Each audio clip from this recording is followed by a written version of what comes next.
And now, live from the studios of Freedom's Phoenix, Ernest Hancock.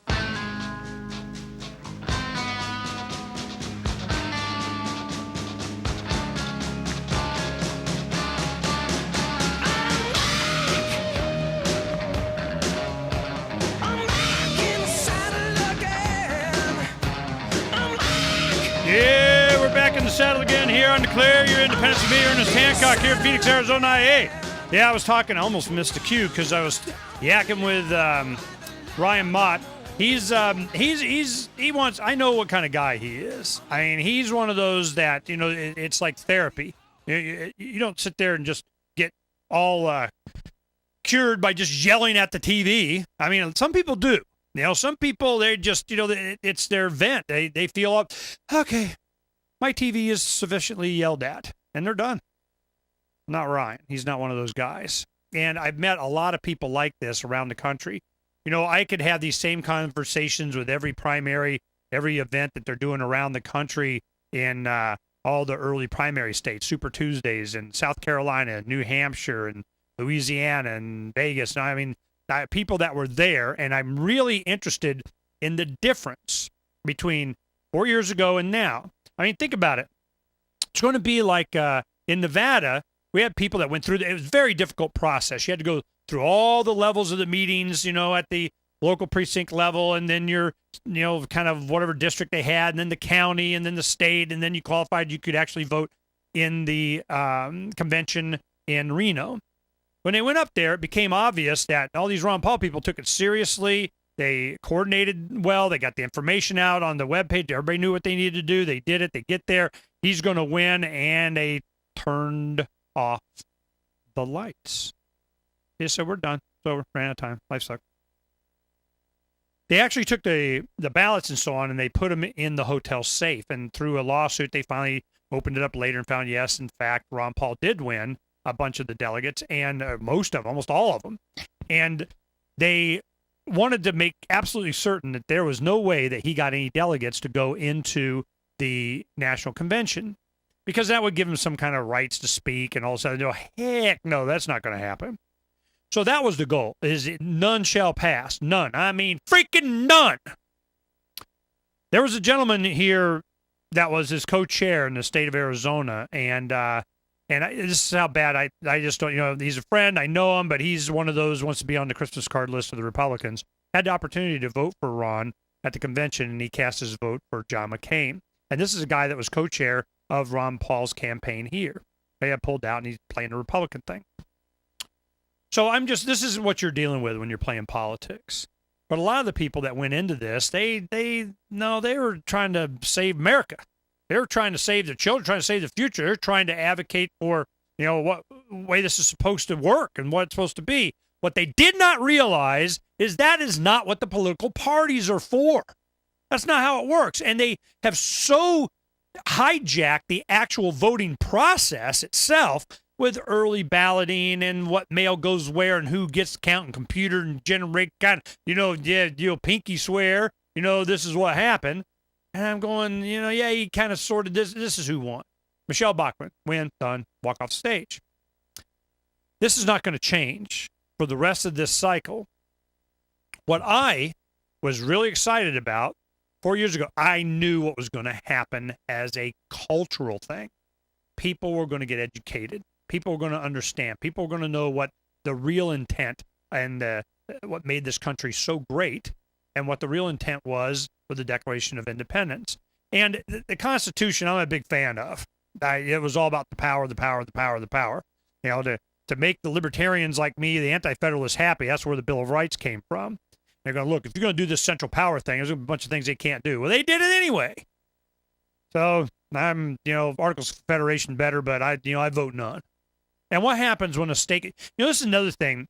During that campaign cycle, there was Chuck Baldwin was the constitutional presidential guy, and he got Dr. Paul's endorsement. After he had pulled out, he gave him the endorsement, which I thought was interesting. He endorsed anybody. Well, Chuck Baldwin, every Sunday morning, we have a gathering of Christian libertarians that my wife is good friends with a lot of these people and people from the LOVEvolution, people that are Christian oriented. They wanted to, church is just, ew. It's all how many Muslims we can go kill. And but they still wanted to gather and fellowship and learn something and hear some good preaching. So what they do is we gather here in my living room every Sunday morning. 10:30, I walk out there. I got me some good breakfast. They got it, going on. So I'm like, I like this. This is good. I just, roll out of bed, put on some, decent, I'm not naked clothes, go out there, have a nice meal, some good activist friends, and we enjoy each other's company and we learn something. Chuck Baldwin is usually who they have. Now they have other, like old documentary stuff or segment or learn something about something. And, but Chuck Baldwin moved from Florida. He left 35 years. He had a church there and they didn't like him playing politics well, they sure as heck didn't like him playing not Republican politics. Let's put it that way. So he lost his gig there. I don't know the details, don't care. But he went to Montana with his family. So he starts Liberty Fellowship there. So he knows how to play his church thing. Here, we're meeting at the Red Lion Inn. Got a big room conference. We do church every Sunday. And it's growing. Bigger and bigger. Well, it became obvious to me what was going on. He's got the buck. He's going to go fix it.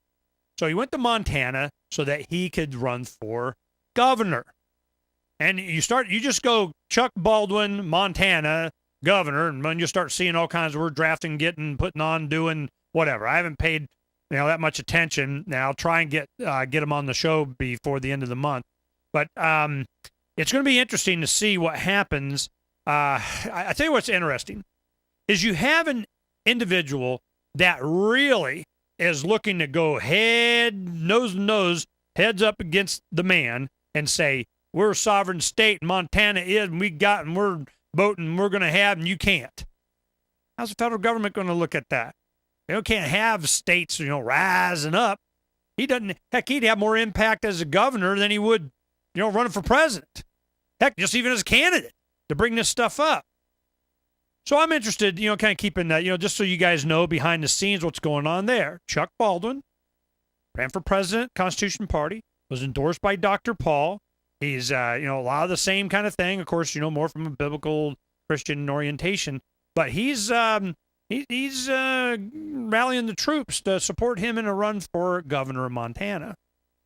And the sermon that he gave just the day before yesterday, or it might have been the week before, maybe watch it delayed, but he's, that's where the revolution started, was from the pulpit.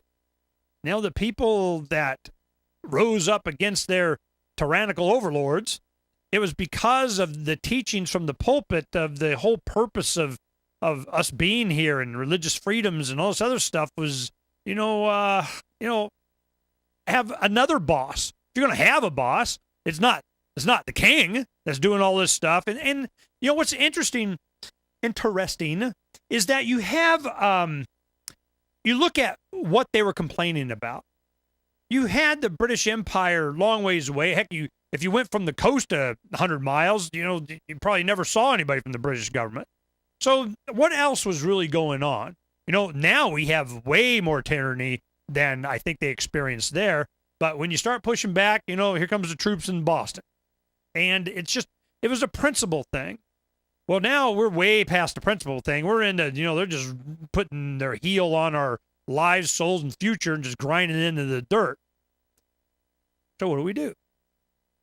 What's keeping us from being more obstinate?